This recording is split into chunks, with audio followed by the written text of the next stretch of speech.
তাড়াতাড়ি একটু হাত চালান দাদা। বলছি এদিকে রসুনগুলো একটু বাটতে হবে, তাড়াতাড়ি করো। হ্যাঁ, ছাপি কোনো ব্যবস্থা করতে পারলো কিনা কে জানে, খুব চিন্তা হচ্ছে। কাকি কি অবস্থা!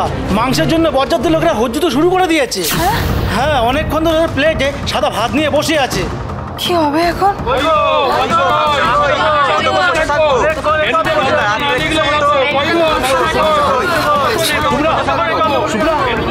কি গো শুভ্রা, মাংস কই?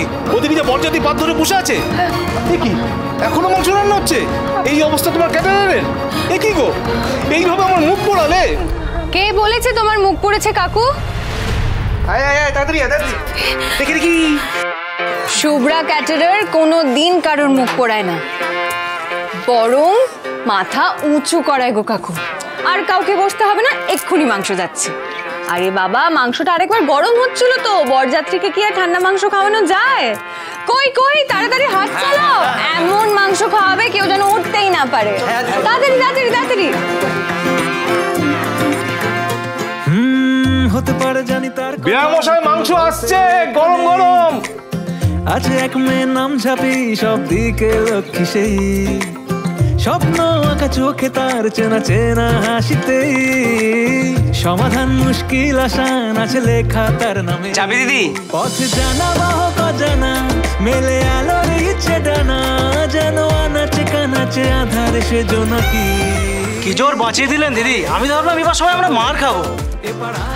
নাও এবার হাত চালাও, মাংসগুলো দিয়ে এসো গিয়ে। বাইরে বলে যায় লক্ষ্মী ঝাপি, যেন শান্ত দিনে ক্লান্ত রোদে বৃষ্টি লক্ষ্মী। মাংস কত দূর গো কাকু? এদিকের মাংস নামলেই কিন্তু ওখানে দিয়ে আসতে হবে বিতান। লক্ষ্মী ঝাপি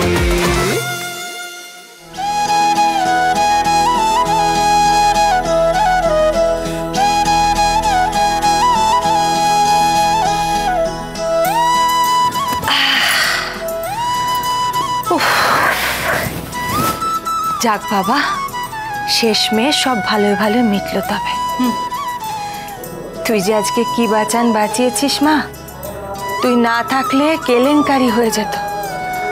ওদিকেও কোনো ঝামেলা হয় নাই, মাংস সময় মতো ওখানে পৌঁছে গেছে। আশা করি আর কোনো ঝামেলা হবে না।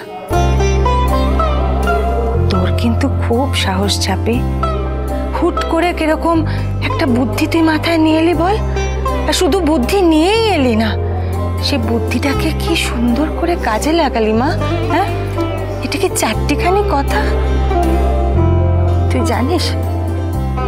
জানিস ঝাপি, আজকে কতগুলো মানুষের তুই মান কাজ বাঁচালি। তুই অনেক বড় মা, অনেক বড়। সে তো নয় মা, ছাড়া লক্ষ্মী ঠিক সময় আমার মাথায় বুদ্ধিটা দিয়ে দিয়েছিলেন আর সাহসও জুগিয়ে দিয়েছিলেন, কিন্তু আমি একা কিছু করি নাই। তোমার ভাইপো যদি ঠিক সময়ে এসে না আটকাতো, তাহলে আজ আমাদের শুভ্রা ক্যাটারারের বড় বদনাম হয়ে যেত গো। লক্ষ্মী ঝাঁপি প্রতিদিন সন্ধ্যে 6:30টায় স্টার জলসায় ও জিও হটস্টারে।